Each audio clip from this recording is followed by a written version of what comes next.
The little girl glanced at the stone. A black panther instantly appeared on its surface. It immediately leapt toward her, but the girl showed no fear. She pulled back her bow with full power and fired a phoenix-shaped arrow straight at the panther. Instantly both the panther and the stone shattered into dust. The girl was once a blind child suffering from a severe illness, until one day, a beam of golden light shot into her eyes. She was then pulled into a dream, where an old man claimed to be her ancestor. He had died in battle long ago, and his soul had been sealed in the family's ancestral bow. It wasn't until her blood accidentally dripped onto the arrow that the seal was broken. The ancestor saw her extraordinary talent and taught her the long-lost family archery techniques. When she woke up, she thought it was just a wild dream, until she saw the glowing arrow in her hand. Only then did she realize it was all real. To her joy, the cold poison that tormented her vanished completely, and her eyesight was fully restored overnight. She rushed to tell her mother about the miracle, only to find her mother's bow missing. Then she remembered. Her father had gone to war while she was unconscious, his fate unknown, and her grandmother and uncle were forcing her mother to remarry a tyrant, just to trade for the family's archery manual, to protect her dignity.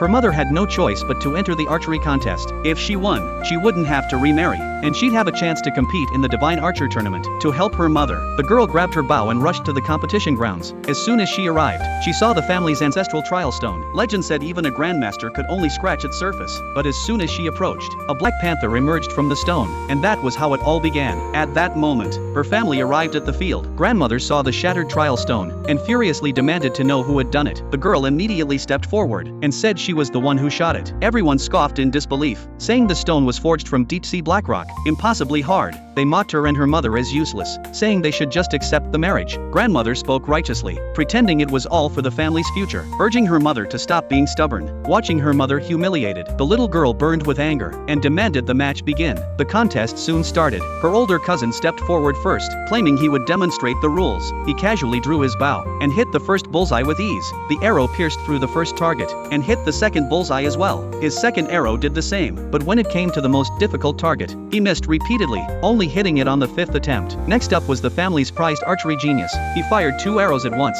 The powerful shot pierced the first 2 targets and struck the next 2 with precision. Facing the final airborne target, he hit the bullseye in a single shot. His skill stunned the entire audience. Then it was the girl's mother's turn. Though her posture was perfect, her strength was lacking. She barely hit the first 2 targets, relying on technique alone. Facing the hardest target, she hesitated under the crowd's ridicule. Even she began to doubt herself. In that crucial moment, the little girl stepped forward and told her mother how to adjust her aim. The onlookers burst into laughter, mocking her for daring to give advice when she couldn't even lift a bow. Grandmother scolded her for making a scene and told her to get down immediately, but the girl stood firm, gazing at her mother with determination, and asked her to trust her. Her mother took a deep breath and followed her daughter's instructions. The arrow flew through the first target